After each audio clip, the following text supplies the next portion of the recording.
Dang it, people. As usual, I don't even need to preach the sermon because they just did.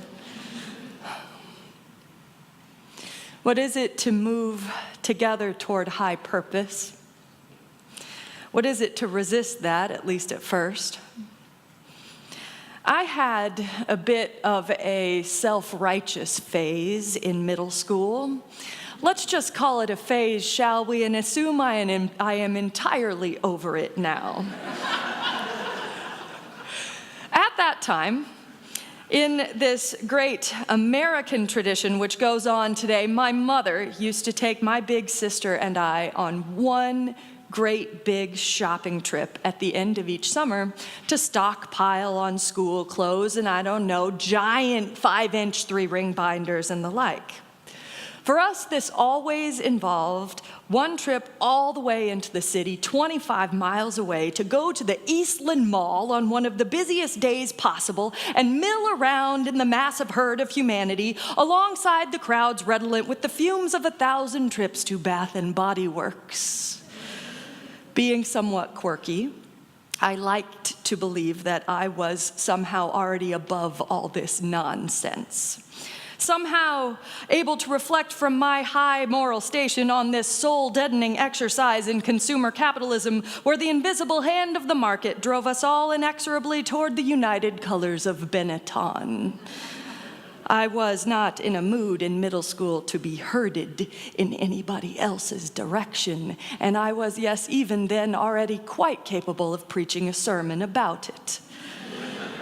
And so for the whole long 25-mile car ride into the city, I would lecture my mother about how much I hated this expletive. And the fact that our individuality was being subsumed by forces beyond our control, and I felt like one head of cattle being herded inch by inch toward a fate that nobody really liked to talk about. Eventually, when my mom got too annoyed and stopped listening to me entirely and turned up the radio, I just gave up the argumentation altogether and started mooing.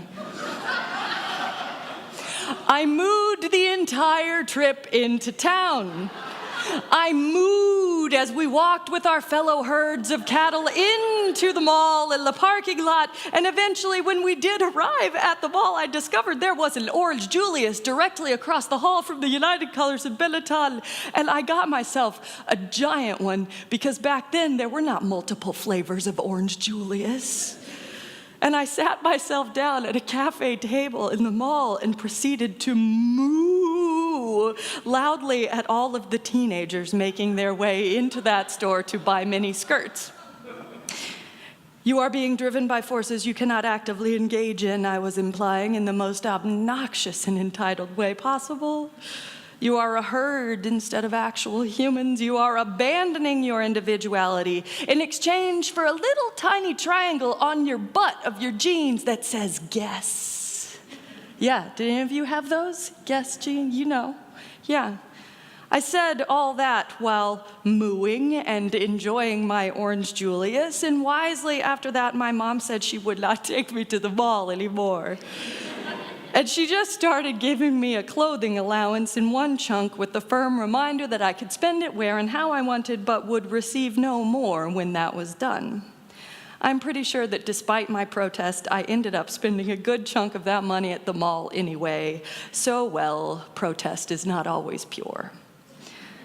I consider this my Mother's Day tribute from the heart, from self-righteous middle schoolers everywhere, and the point is, that moving as a herd, as a flock, as a murmuration, a shoal, a swarm, it does not always feel like the soul-sustaining thing to do, and often it is not.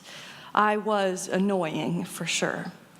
But I was also not totally wrong in my yearning to somehow break free from that herd. And yet I also know, as do you all, that no matter how much we strive to assert our independence and our personal agency and our quirks above the mooing herds that move forward together, we are part of vaster networks of interconnection than we are usually aware of, than we are usually willing to admit. Intellectually, we know it. We experience this net we are caught in all the time, this interconnection that holds us. One driver hits the brakes too fast a half mile up the road, and we are sitting in traffic for 40 minutes while our dinner gets cold. One person in Mexico gets the flu from their pig, and in a matter of weeks, the local high schools are shut down for 3 days. Mark Zuckerberg gets a big idea in his college dorm room, and all of a sudden we are more connected and more alone than we have ever been before. We know all these things, that we are part of a network in which every single part impacts the whole. We cannot escape this truth. And yet we Unitarian Universalists are chief among the people of this world who prefer to imagine ourselves as independently functioning creatures of free will.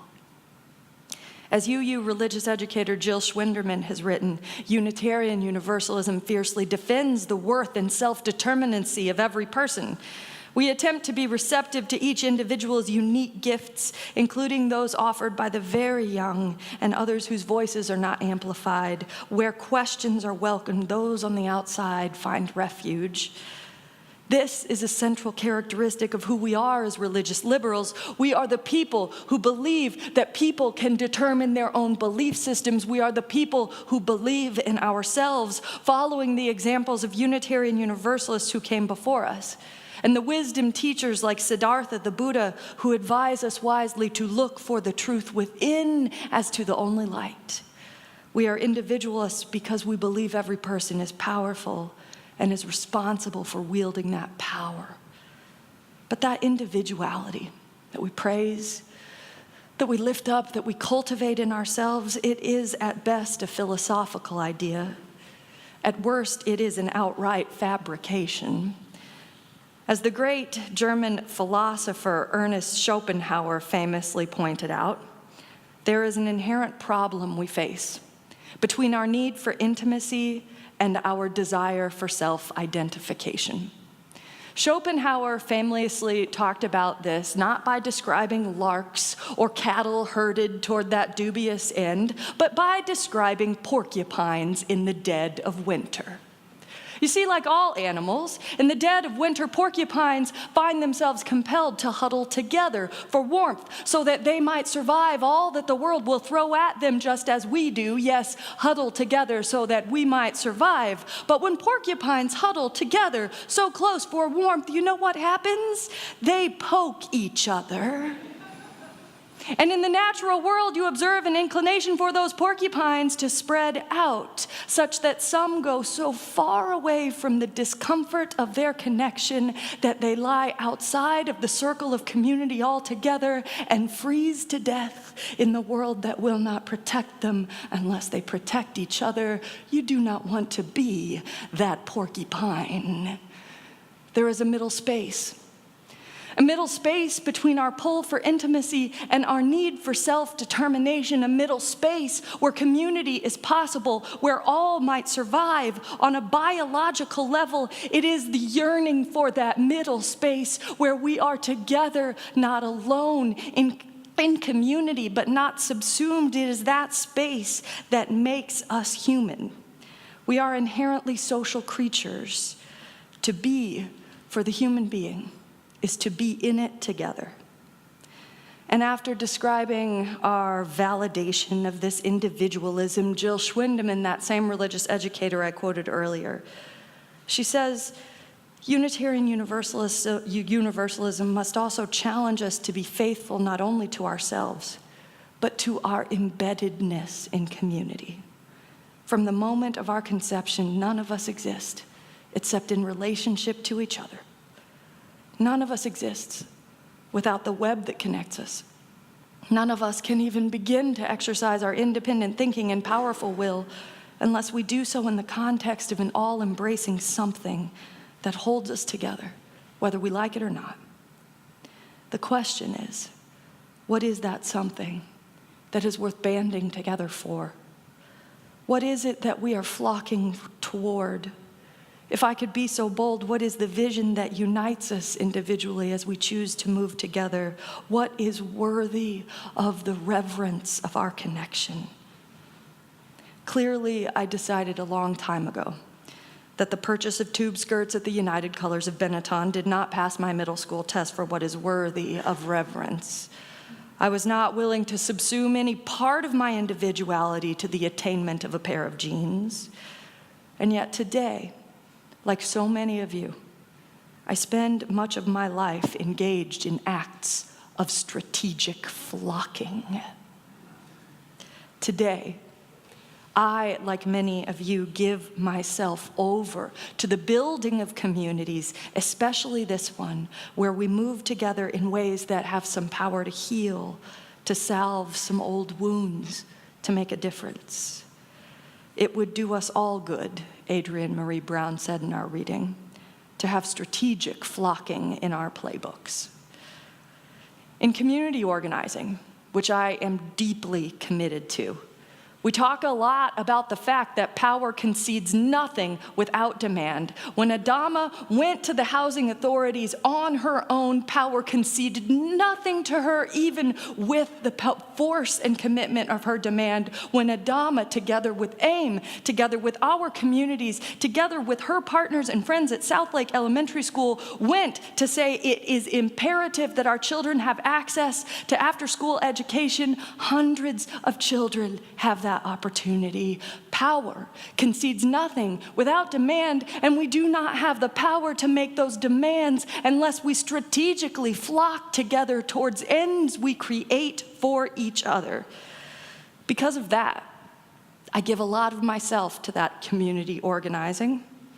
I'm actually on the board of the Metro Industrial Areas Foundation, which is the umbrella organization under which AIM operates. I was a founding clergy leader of another organization in Northern Virginia because time and again I have seen that when communities stand together, that strategic flocking has the power to change the world.